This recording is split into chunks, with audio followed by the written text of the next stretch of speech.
जय श्री कृष्ण। गीता ओलंपियाड 2025 के लिए मैं यह वीडियो प्रस्तुत करने जा रही हूँ। मेरा नाम अर्चना सुनील शर्मा। अध्याय क्रमांक 8वां। ओम श्री परमात्मने नमः। श्रीमद्भगवद्गीता अथाष्टमोऽध्यायः। अर्जुन उवाच किं तद्ब्रह्म किमध्यात्मं किं कर्म पुरुषोत्तम अधिभूतं च किं प्रोक्तमधिदैवं किमुच्यते अधियज्ञः कथं कोत्र देहेऽस्मिन् मधुसूदन प्रयाणकाले च कथैज्ञेयोऽसि नियतात्मभिः। श्रीभगवानुवाच अक्षरं ब्रह्म परमं स्वभावोऽध्यात्ममुच्यते भूतभावोद्भवकरो विसर्गः कर्म संज्ञितः अधिभूतं क्षरो भावः पुरुषश्चाधिदैवतम् अधियज्ञोऽहमेवात्र देहे देहभृतां वर अन्तकाले च मामेव स्मरन् मुक्त्वा कलेवरम् यः प्रयाति स मद्भावै याति नास्त्यत्र संशयः यं वापि स्मरन् भावन् त्यजत्यन्ते कलेवरम् तन्तमेवैति कौन्तेय सदा तद्भावभावितः तस्मात् सर्वेषु कालेषु मामनुस्मर युध्य च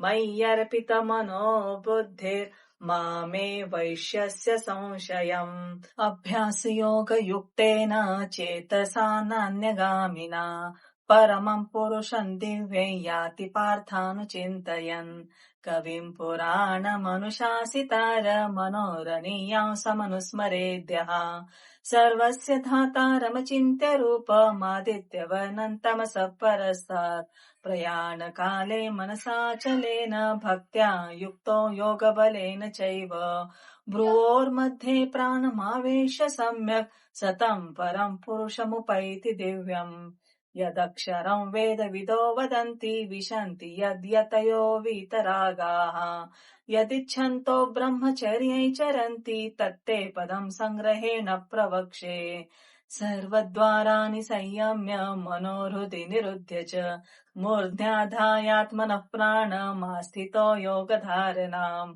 ओमित्येकाक्षरम् ब्रह्म व्याहरन् मामनुस्मरन् यः प्रयाति त्यजन् देहं स याति परमां गतिम् अनन्यचेता सततं यो मां स्मरति नित्यशः तस्याहं सुलभः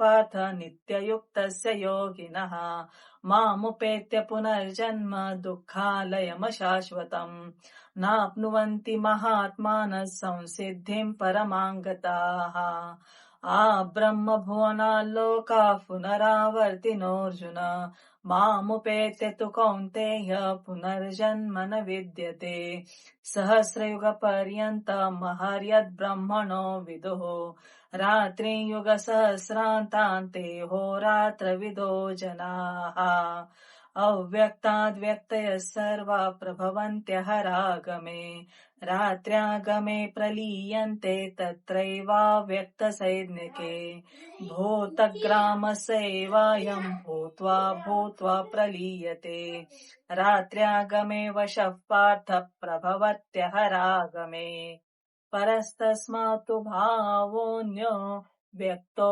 व्यक्तात् सनातनः यः स सर्वेषु भूतेषु नश्यत्सु न विनश्यति अव्यक्तोऽक्षर इत्युक्तस्तमाहुः परमां गतिम् यं प्राप्य न निवर्तन्ते तद्धाम परमं मम पुरुषस्य परः पार्थ भक्त्या लभ्यस्त्वनन्यया यस्यान्तस्थानि भूतानि येन सर्वमिदं ततम् यत्र काले त्वनावृत्तिमावृत्तिं चैव योगिनः प्रयाता यान्ति तं कालं वक्ष्यामि भरतर्षभ अग्निर्ज्योतिरः शुक्लः षण्मासा उत्तरायणम् तत्र प्रयाता गच्छन्ति ब्रह्मविदो जनाः।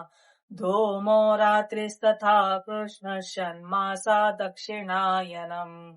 तत्र चान्द्रमसै ज्योतिर्योगी प्राप्य निवर्तते। शुक्लकृष्णे गतिहेते जगतः शाश्वते मते। एकया यात्यनावृत्ते मन्यया वर्तते पुनः।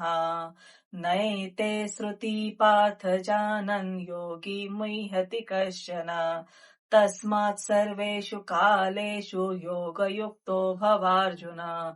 वेदेषु यज्ञेषु तपस्सु चैव दानेषु यत् पुण्यफलम् प्रदिष्टम् अत्तेति तत्सर्वमिदं विदित्वा योगी परं स्थानमुपैति चाद्यम्। ॐ तत्सदिति श्रीमद्भगवद्गीतासु उपनिषत्सु ब्रह्मविद्यायां योगशास्त्रे श्रीकृष्णार्जुन संवादे अक्षरब्रह्मयोगो नाम अष्टमोऽध्यायः। ॐ श्रीकृष्णार्पणमस्तु। Okay.